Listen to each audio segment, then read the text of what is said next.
Morning Raghav. हाँ जी ma'am, कैसे हो आप? मैं बिल्कुल अच्छी हूँ, आप कैसे हो? बहुत बढ़िया मैम, बहुत खुशी है। क्या है? बहुत खुशी मैम। एक सेकेंड, हाँ अभी। चलो, बहुत बहुत बहुत बधाई हो। Thank you ma'am, same to you ma'am. Under 100 यार, what an achievement. Thank you ma'am, thank you.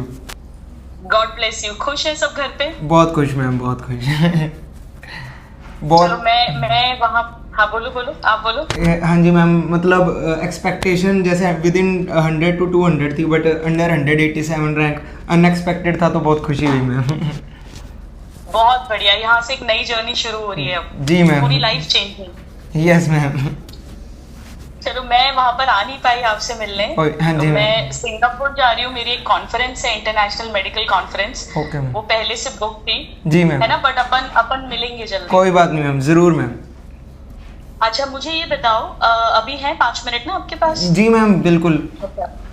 अच्छा देखो, अब आपने तो बिल्कुल अपनी जर्नी इतनी सक्सेसफुली कंप्लीट कर ली है, अब तो एक नई उड़ान हो गई है, नादान परिंदे की मेरे। तो जो बाकी हमारे स्टूडेंट्स हैं, जो आपके जूनियर्स हैं, उनके लिए थोड़ा सा पहले ये बताओ कि कितने मार्क्स आ रहे हैं, बायो में कितना स्कोर करा? बायो में मैम एक्चुअली थोड़ा सा लो हो गया। जैसे मेरा जो पर्सपेक्टिव था वो एग्जामिनर के पर्सपेक्टिव से कई क्वेश्चंस में मिला नहीं। बायो में 330 हैं, थोड़े कम रह गए। 330 नहीं, 330 इज गुड। 330 बहुत बढ़िया बेटा। इतना टफ पेपर था और थोड़ा सा क्रिटिकल क्वेश्चंस भी पूछे थे, बट क्लास के क्वेश्चंस लगे थे वहां पर? यस मैम, बहुत हेल्पफुल थे। हाँ जी मैम जो भी मतलब नोट्स बनाए थे, क्लास में क्वेश्चंस किए थे, उस बहुत हेल्पफुल थे। Yes ma'am. अच्छा, बायो किससे पढ़ी थी तुमने, बॉटनी और मैम बायोलॉजी आपसे ही दोनों? पढ़े थे दोनों पार्ट्स कौन एक्चुअली। से बैच से लिया था? हाँ जी मैम, 2.0 से आपसे बॉटनी पढ़ी थी और 3.0 से जोलॉजी। तो लाइव अटेंड करते थे या रिकॉर्डेड मैम, रिकॉर्डेड एक्चुअली। हाँ जी मैम, रिकॉर्डेड, क्योंकि रिकॉर्डेड मुझे थोड़ा बेटर लगता था। कई बार स्पीड चेंज करनी हो या फिर कई पार्ट स्किप करना हो कोई, तो उसके लिए। बट पढ़ते रेगुलर थे, रिकॉर्डेड भी रेगुलर? जी मैम, रेगुलर। आज की क्लास आई तो उसको आज ही कंप्लीट किया? Yes ma'am, yes ma'am, yes ma'am. और नोट्स बनाते थे? जी मैम, नोट्स बनाए थे। तो मेरे को तो बच्चे बोलते हैं मैम आप समझाते भी हो, फिर हमसे नोट्स नहीं बनते, तो तुम कैसे करते थे, साथ साथ बना लेते थे? मैम जैसे आपने कोई पर्टिकुलर टॉपिक समझाया, आप लिखते लिखते जब आपने समझाया, फिर जैसे स्लाइड खत्म हुई, पॉज की स्क्रीन और तब लिख लिया। तो उससे हेल्प होती है? हाँ जी मैम। नोट? हाँ जी, वैसे मैं 1.5 पे देखता था लेक्चर, बट आपका जैसे रोकने की वजह से वही 2 आवर्स का लेक्चर 2 आवर्स में कंप्लीट हो जाता था नोट्स के साथ। अच्छा ये बताओ, इस पूरी जर्नी में सबसे बड़ा चैलेंज क्या था पूरे साल में जो तुमने फेस करा? एक्चुअली मैम 11th में मुझे चिकन पॉक्स हो गया था, तो 15 डेज़ के लिए, मतलब 10 डेज़ के लिए तो बेड रिडन था, 12 डेज़ के लिए, और 3 डेज़ मतलब मुझे रिकवरी टाइम फिर लग गया उसके बाद। तो मैम वो 15 डेज़ में मैं बिल्कुल भी नहीं पढ़ पाया, तो तब मुझे काफ़ी मतलब ऐसा लगा कि यहाँ से बहुत मतलब मैं पीछे चला गया हूँ। तो that was difficult part ma'am. उसके बाद फिर मैंने थोड़ा रिकवर। ये 11th क्लास का बता रहे हो? यस मैम, सितंबर में, 11th की सितंबर में मुझे चिकन पॉक्स हो गया था। अच्छा, और फिर अभी आपने 12th के साथ क्लियर किया? जी मैम, जी। और यकीन पढ़ते थे? यस मैम, वो यकीन में थोड़ा फास्ट चलता है ना सिलेबस, इसलिए। अरे वाह, बहुत बढ़िया बहुत बढ़िया। ये तो बहुत ही अमेजिंग बात है जी कि 12th में होकर और उसके बाद तुमने यकीन बैच लिया ताकि तुम्हारा सिलेबस टाइम पर हो जाए और फटाफट से 11th भी हो जाए और रिविजन्स कर लो। जी जी। बहुत बढ़िया, वेल डन, क्या बात है।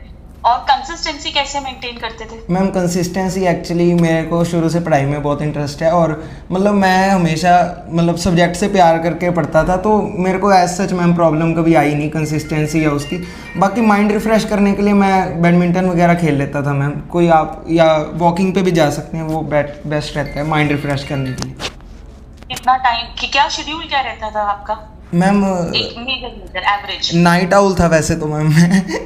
तो 3 o'clock मैं सोता था मॉर्निंग के, और फिर मैं 10:30 या 11 पे उठता था मैम।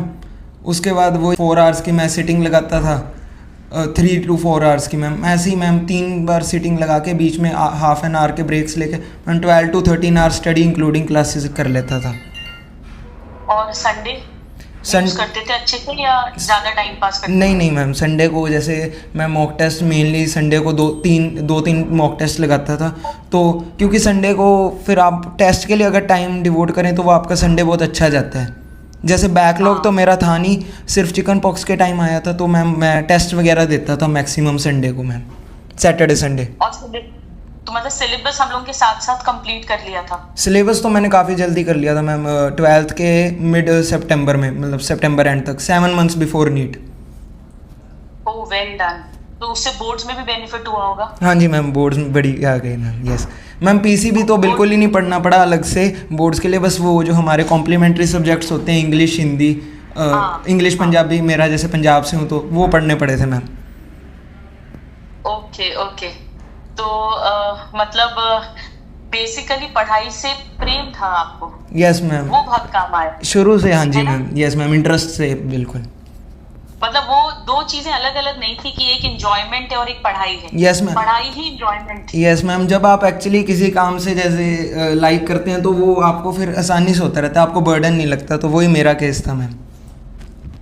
हाँ, जो मैं हमेशा बोलती हूँ, हम लोग सब टीचर्स बोलते हैं कि सब्जेक्ट को एंजॉय करके पढ़ो। यस मैम, मैम उसमें टीचर्स बहुत हेल्प करते हैं, क्योंकि जब आप खुद से पढ़ेंगे आपका इतना मतलब ब्रेन शार्प नहीं है कि इतना कॉम्प्रिहेंड करके उसको एंजॉयबल बना दे, तो टीचर्स उसमें बहुत हेल्प करते हैं।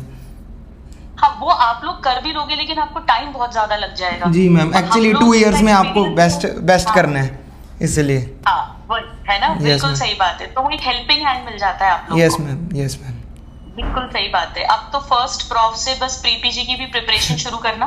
यस मैम, ऐसे एमबीबीएस में खूब एंजॉय करना, सारे फेस्ट में पार्टिसिपेट करना। यस मैम, ठीक है, सारी एक्टिविटीज में, बट साइमल्टेनियसली प्री पीजी की प्रिपरेशन शुरू कर देना। जी मैम, ओके, है ना, पीडब्ल्यू का मेडेट तो मिल ही जाएगा। Yes ma'am, yes. तो जो प्रॉफ होता जाए उस प्रॉफ की थ्योरी प्रॉफ के लिए पढ़ ली, और साथ में उससे रिलेटेड प्री पीजी का भी क्वेश्चन सॉल्विंग एप्लीकेशंस वो कर लिया। Okay ma'am, okay. और पोस्टिंग्स मत छोड़ना, ये मैं पर्सनल एक्सपीरियंस से बता रही हूँ। एमबीबीएस में बहुत सारे स्टूडेंट्स, आपके घर में कोई डॉक्टर है? मैम मेरे चाचू हैं, मतलब चाचा जी हैं। हाँ जी। अच्छा अच्छा, चलो, तो चाचू से तो आपको एक्सपीरियंस मिलेगा। अदरवाइज बहुत सारे स्टूडेंट्स जिनके घर में कोई डॉक्टर नहीं होता, जिन्हें गाइडेंस नहीं होता इतना, वो क्या होता है, थोड़ा सा लाइट हो जाते हैं फर्स्ट प्रॉफ में और पोस्टिंग्स मिस करने लगते हैं। और पोस्टिंग्स की जो नॉलेज है वो बहुत काम आती है जब प्री पीजी का एग्जाम लिखते हैं, क्योंकि वो पूरा क्लिनिकल बेस्ड होता है। Yes ma'am, yes ma'am, case based होता है। केस बेस्ड होता है, बिल्कुल बिल्कुल। तो वहां पर भी यही चीज करना कि एंजॉयमेंट अपना पढ़ाई में, पोस्टिंग्स में, यस उसमें मैम, ढूंढ लेना। Yes ma'am. चलो, बहुत बहुत खुशी हुई, जल्दी मिलते हैं अपन। Thanks a lot ma'am. Blessing for your new journey. Thank you God ma'am, bless you. Thanks a lot ma'am. Bye, take care. Thank you ma'am, thank you.